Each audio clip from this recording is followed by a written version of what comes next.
But you see, we can look at it and think also, consider, we all use I. Everyone here use I? Yes. Well, you see, that in itself is speaking of the universality. It's not that, I said this to Charlotte the other day, or wrote, it's not that there's not individuals. It's that in awareness, as awareness, there's no individuality. One ocean, many apparent waves. Say, well, what are the apparent waves? The bodies. See, all these bodies that all shine with I, everyone has the same consciousness, the one consciousness that shines through all of these eyes. And it's not personal. No, it's not personal. It's universal. So, in one of my books, I say, the self you think you are is not the self you really are. There is no individual. And the problem is the thinking that we're an individual. We get identified with the notion that we're individual, the whole history that goes with this body-mind that we call and think is an individual, that we've identified with since shortly after birth, 2 or 3 years old, and the history that goes with that, thinking that's me. See, the I am is what we all, just this simple I am, and it's all of us. But that doesn't seem to be enough, this simple I am. So we add to this simple I am an image that dates all the way back to when we were children. And then the whole history that goes with this image of this body-mind that we're identified with, that we think is us, and all the experiences and all the events that pertain to this body-mind, and the one consciousness shining in this seeming scenario of individuality, but it's just still the one being playing all of these apparent roles. Well, see, intelligence, the energy, intelligence, energy, is the self.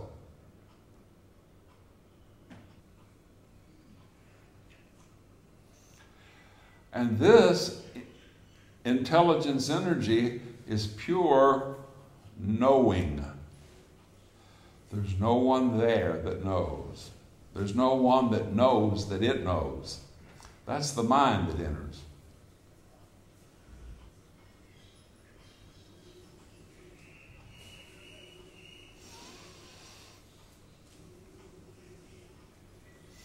It's the mind that knows and doesn't know. But this pure knowledge is prior to knowing and not knowing.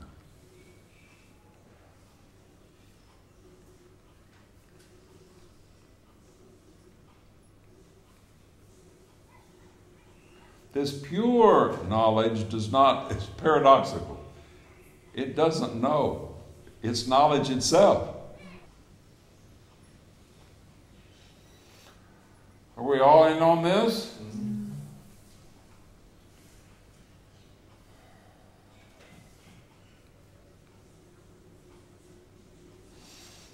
It behooves us, certainly, abiding as the awareness, as the intelligence energy, and allowing only that to be, as we're not identifying with anything else, is nothing wrong with that. That's good. At the same time, be present in the exchange that is happening as it can clear up any concepts that we may be carrying around with regard to it. Because the communication can itself be, and is, pointing to this very knowingness. So that the knowingness is yours without there being an I there that it is you.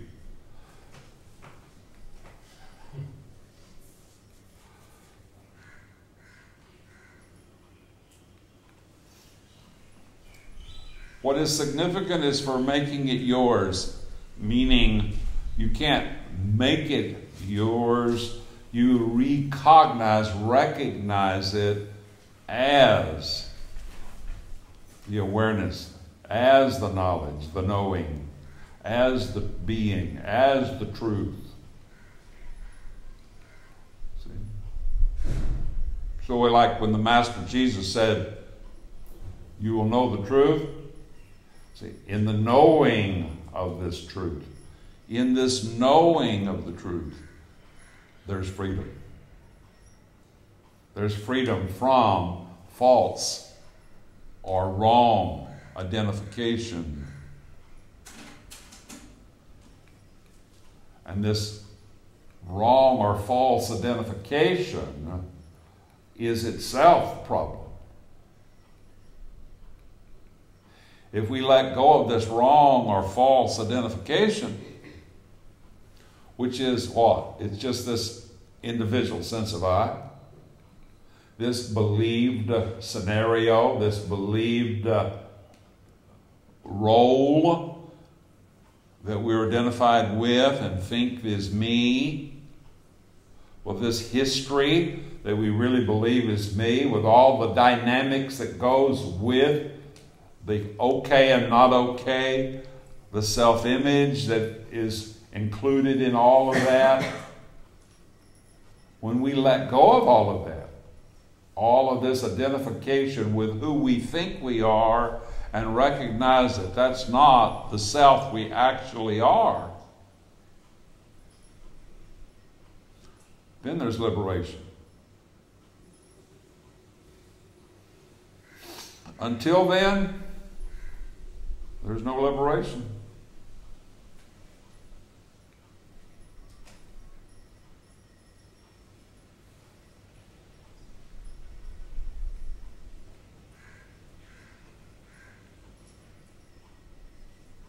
And the paradox of it is, there is no liberation other than this.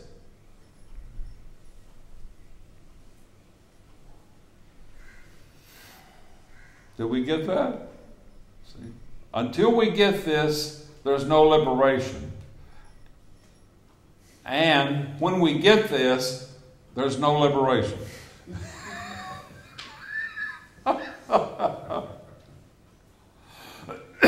Because it's what is. And it's always been what is.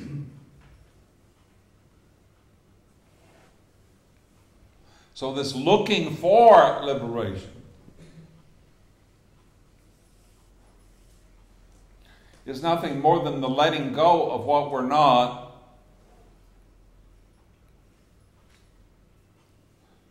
so that that which we are reveals itself as it is.